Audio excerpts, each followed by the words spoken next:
Hi, and welcome to the Smart Couple Show here on Wednesday mornings at 10 a.m. Mountain Time. And today we've got a question about sex and one partner really having a hard time asking for sex. So this is going to be important, I think.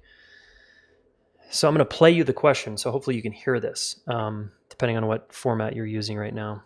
It's a voice question, so let's tune in to this. Hi, Jason. This is Lillian, New Orleans. I'm reaching out to you today because I notice I'm having a really hard time asking for sex from my wife. And we have a history of having kind of a wide libido gap. And in recent years, that's smoothed out. We're more compatible there now that we've been before. But I find myself in situations where if we're away from each other for a long time, like say her work schedule is too loaded or something, I end up feeling kind of estranged from her. And there's some part of me that feels like connecting physically and even sexually would be grounding for me in some way. And I don't know if that's, a thing. Um, but I do know that even if that's not a thing, I'm concerned about my inability to ask. So I'm wondering if you have anything to say about that. Thank you for all your hard work. A lot of us would be lost without you. Thanks, Jason. Okay, Lily, good one.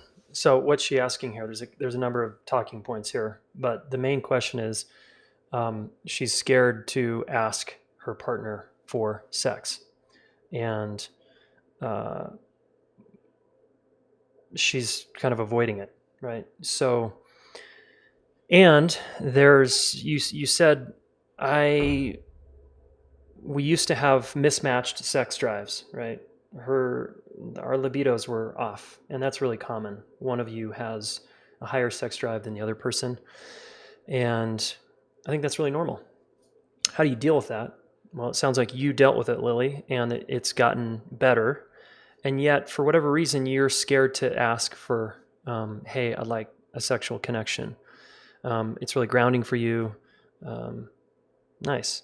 So, what's going on when we're scared to ask our partner for sex? What do you guys think's going on there? Anytime we're scared, um,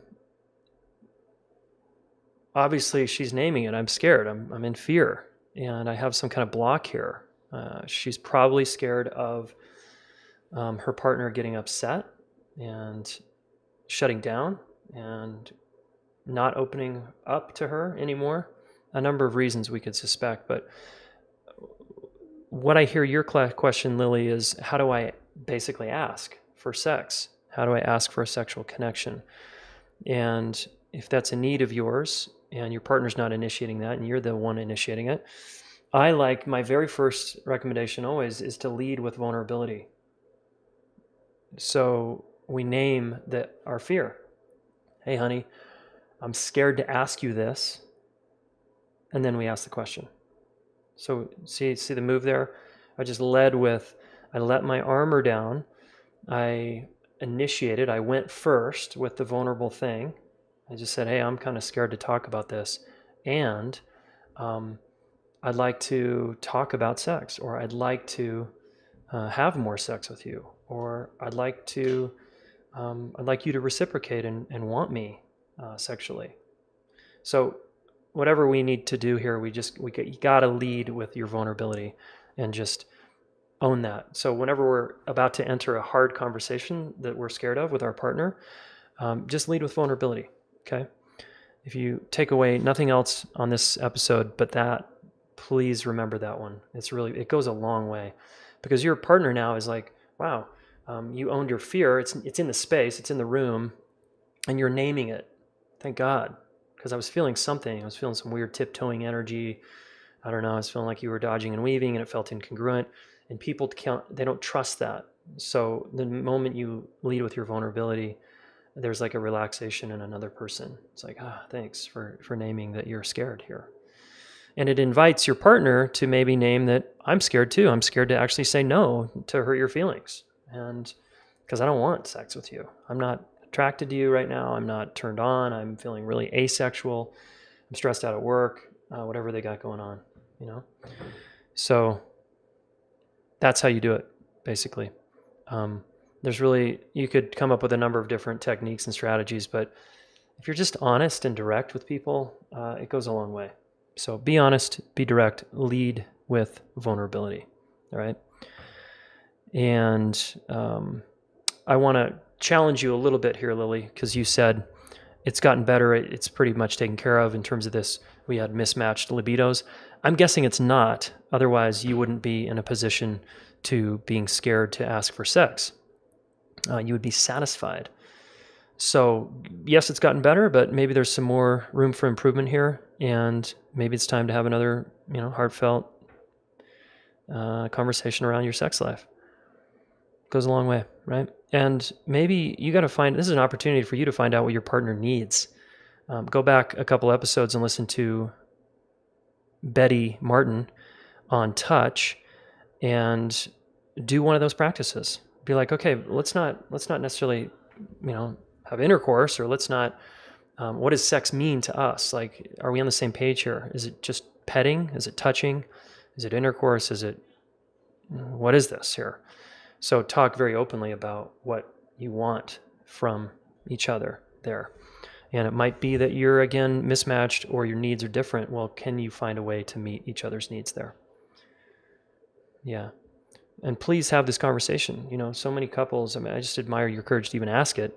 So many couples will go a long time, years, without sex. And that's okay. But I think most of us are sexual beings, and turning that part of ourselves on is beneficial to our life and our life force and energy. And we go through stages where it's not there. We're not totally feeling it. We're scared. We're in major avoidance. That's usually what's going on. So see if you can lean in and tiptoe in the baby end of the water and just say, hey, can we open up a dialogue about sex? We haven't had sex in a long time. I'm scared shitless, actually, of this conversation right now. There's me leading with vulnerability again. I'm totally scared. I'm kind of avoiding. Some part of me really doesn't want to have sex with you because I don't want to be rejected. I don't want to feel humiliated and ashamed and embarrassed. I don't want to have a negative experience again because we've had some sexual challenges. On and on, right? Yeah, be open, be honest, be direct. Okay. All right. So that's thanks, Lily, from New Orleans. Appreciate the question. Hopefully that helped you. All right, there you have it. Ask Me Anything Smart Couple show here on Wednesdays in Boulder. And this turns into an episode that gets played on YouTube as well as iTunes. So hopefully you've enjoyed this short Q&A episode. We always do these at least once a week. And if you want to catch us live, go to Instagram or Facebook on my fan page, facebook.com/Jayson Gaddis fan page, every Wednesday morning at 10 to catch us live. All right. And you can squeeze in your question as well. I usually stay on a little longer and answer other related questions. Okay. Awesome. Okay. Have a beautiful rest of your day, evening, morning, and we'll talk soon.